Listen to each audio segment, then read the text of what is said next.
Capítulo 8. Laboratório do Mundo Invisível. Vestuários dos Espíritos.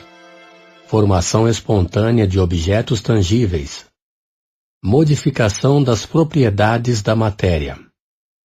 Ação magnética curativa. 126. Dissemos que os espíritos se apresentam vestidos de túnicas, roupagens ou mesmo com seus trajes ordinários. As roupagens parecem ser um vestuário geral no mundo dos espíritos. Mas pergunta-se onde vão buscar esses vestuários em tudo semelhantes aos que usavam em sua vida, com todos os seus acessórios. É certo que não os levaram consigo, uma vez que os objetos reais estão ainda aqui, sob nossos olhos. De onde provém, pois, os que usam no outro mundo? Esta questão tem sempre intrigado muito, mas para muita gente era simples negócio de curiosidade. Entretanto, ela confirmava uma questão de princípios de uma grande importância, porque sua solução nos colocou no caminho de uma lei geral que encontra igualmente aplicação no nosso mundo corporal. Vários fatos vieram complicá-la e demonstrar a insuficiência das teorias que se tinham experimentado. Podia-se, até certo ponto, certificar-se do vestuário, porque pode-se considerá-lo como fazendo parte do indivíduo. Já não ocorre o mesmo com os objetos acessórios, como, por exemplo, a tabaqueira da visita da senhora doente de que falamos no número 116. Anotemos a esse respeito que não se tratava ali de um morto, mas de um vivo, e que esse senhor, quando voltou em pessoa, tinha uma tabaqueira em tudo semelhante. Onde, pois, o seu espírito havia encontrado aquela que ele tinha quando estava ao pé do leito da doente? Poderíamos citar um grande número de casos nos quais os espíritos dos mortos ou dos vivos apareceram com diversos objetos, tais como bengala, armas, cachimbos, lanternas, livros e etc. Veio-nos então um pensamento, de que os corpos inertes poderiam ter seus análogos etéreos no mundo invisível, que a matéria condensada que forma os objetos poderia ter uma parte quintessenciada escapando aos nossos sentidos. Esta teoria não era desprovida de verossimilhança, mas era insuficiente para explicar todos os fatos, sobretudo um, que parecia dever frustrar todas as interpretações. Até então não se tratava senão de imagens ou aparências. Vimos bem que o perispírito pode adquirir as propriedades da matéria e tornar-se tangível, mas esta tangibilidade não é senão momentânea. E o corpo sólido se desvanece igual a uma sombra. Já é um fenômeno muito extraordinário, mas o que o é também é ver-se produzir a matéria sólida persistente, como o provam numerosos fatos autênticos e notadamente o da escrita direta, do qual falaremos com detalhes num capítulo especial. Todavia, como esse fenômeno se liga intimamente ao assunto que tratamos neste momento, e que é uma das suas aplicações mais positivas, nos anteciparemos quanto à ordem na qual ele deve vir. 127. A escrita direta, ou pneumatografia, é aquela que se produz espontaneamente, sem o concurso, quer da mão do médium, quer do lápis. Basta pegar uma folha de papel branco, o que se pode fazer com todas as precauções necessárias para se assegurar de não ser vítima de alguma fraude, dobrá-la e depositá-la em alguma parte, numa gaveta ou simplesmente sobre um móvel e, se houver condições convenientes, ao cabo de um tempo mais ou menos longo, encontram-se sobre o papel caracteres traçados, sinais diversos, palavras, frases e mesmo discursos, o mais frequentemente com uma substância acinzentada, análoga à aparência do chumbo, de outras vezes com lápis vermelho, tinta comum e mesmo tinta de imprensa. Eis o fato em toda a sua simplicidade e cuja reprodução, embora pouco comum, não é, entretanto, muito rara, porque há pessoas que o obtêm com muita facilidade. Se colocasse um lápis com o papel, poder-se-ia crer que o espírito dele se serviu para escrever. Mas, do momento em que o papel está inteiramente só, é evidente que a escrita está formada por uma matéria depositada. De onde o espírito tomou essa matéria? Tal é a questão, a solução da qual vamos ser conduzidos pela tabaqueira, de que falamos a toda hora. 128. Foi o espírito de São Luís quem nos deu essa solução, nas respostas seguintes. 1. Citamos um caso de aparição de uma pessoa viva. Esse espírito tinha uma tabaqueira e a aspirava. Ele experimentava a sensação que se experimenta em aspirando? Não. 2. Essa tabaqueira tinha a forma da outra da qual se servia habitualmente e que estava em sua casa. Que era aquela tabaqueira que estava entre as mãos daquele homem? Uma aparência. Era para que a circunstância fosse notada, como o foi, e para que a aparição não fosse tomada por uma alucinação, produzida pelo estado de saúde da vidente. O espírito queria que aquela senhora acreditasse na realidade da sua presença e tomou todas as aparências da realidade. 3. Dizeis que é uma aparência. Mas uma aparência nada tem de real, é como uma ilusão de ótica. Queremos saber se a tabaqueira em questão não era senão uma imagem da realidade ou se nela havia alguma coisa de material. Certamente. É com a ajuda desse princípio material que o perispírito toma a aparência de vestuários semelhantes ao que o espírito usava quando vivia. Nota. É evidente que se deve entender aqui a palavra aparência no sentido de aspecto, imitação. A tabaqueira real não estava lá. A que o espírito detinha era apenas a representação. Era, pois, uma aparência comparada ao original, embora formada de um princípio material. A experiência nos ensina que não é preciso sempre tomar ao pé da letra certas expressões empregadas pelos espíritos. Interpretando-as segundo nossas ideias, nos expomos a grandes equívocos. Por isso é necessário aprofundar o sentido de suas palavras, todas as vezes que apresentem a menor ambiguidade.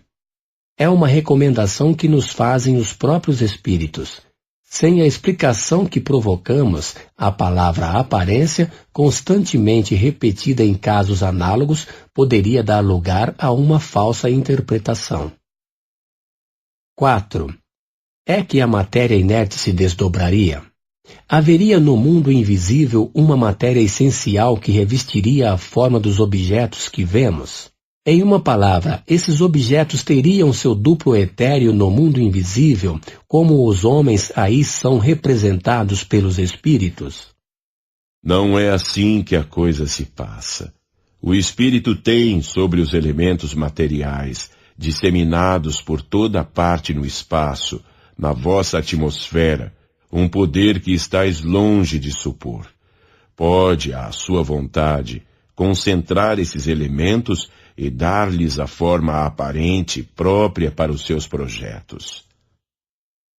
Nota. Esta pergunta, como se viu, era a tradução do nosso pensamento, quer dizer, da ideia que formávamos sobre a natureza desses objetos. Se as respostas fossem, como alguns o pretendem, o reflexo do pensamento, teríamos obtido a confirmação da nossa teoria, em lugar de uma teoria contrária. 5. Coloco de novo a questão de maneira categórica a fim de evitar qualquer equívoco. Os vestuários com os quais os espíritos se cobrem são alguma coisa? Parece-me que minha resposta precedente resolve a questão. Não sabeis que o próprio perispírito é alguma coisa? 6. Resulta dessa explicação que os espíritos fazem a matéria inerte sofrer transformações à sua vontade e que assim, por exemplo, quanto à tabaqueira, o espírito não a encontrou pronta, mas a fez, ele mesmo, para o momento em que dela teve necessidade por um ato de sua vontade e a pôde desfazer, Deve ocorrer o mesmo com todos os outros objetos, tais como vestuários, joias, etc. Mas é evidente. 7. A tabaqueira ficou visível para aquela senhora a ponto de iludi-la. O espírito teria podido torná-la tangível para ela? Teria podido. 8.